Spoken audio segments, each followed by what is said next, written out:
Saya akan ke Mas Fahmi lagi. Mas Fahmi, ada dua metode, hisab dan juga ruqyat. Apa sebenarnya perbedaan dari dua metode ini? Ya, jadi ruqyat itu adalah metode pengamatan langsung ya, pengamatan langsung, dan itu otomatis akan tergantung dari siapa yang mengamati, di mana dia mengamati, dan kondisi cuaca ya. Sehingga dengan ruqyat itu memang orang sangat mendadak ya, dia akan mengetahui besok jadi puasa atau tidak itu harus menunggu begitu ya.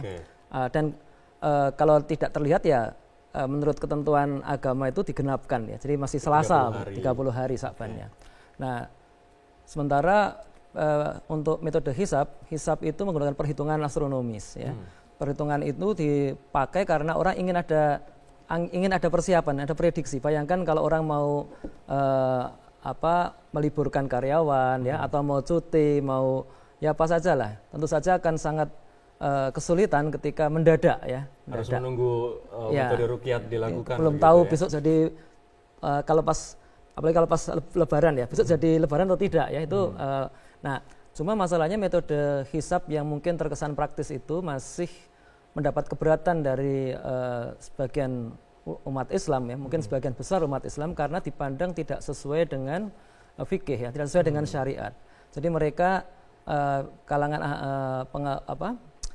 yang hanya mau menggunakan ruqyat itu berpendapat bahwa kalau masalah ibadah seperti ini tidak bisa memakai hisab saja, itu nggak bisa ya, harus sesuai dengan perintah.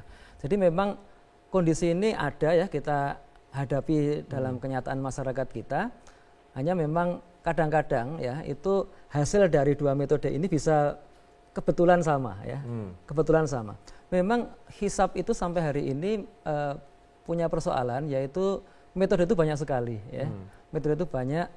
Kemudian kalau metodenya sama pun itu kriterianya bisa berbeda ya. Ya. Ini hisab namun bisa menentukan kapan mulai puasa, kapan Idul Fitri sampai bertahun-tahun ke depan. Iya, betul ya. Sampai bertahun-tahun ke depan. Hanya saja mereka yang menggunakan metode hisab ini belum sepakat pada metodenya itu sendiri dan kriteria. Sih sama-sama hisab itu, contoh nih ya, di Indonesia itu antara Muhammadiyah dengan Persis itu sama-sama hisab. Tapi mereka menggunakan kriteria yang berbeda.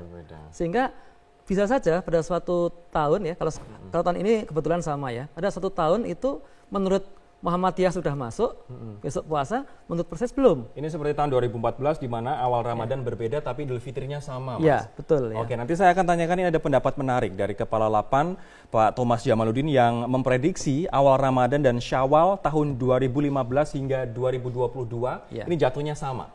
Antara dua ormas, NU kemudian Muhammadiyah dan juga pemerintah, jatuhnya sama sampai tahun 2022.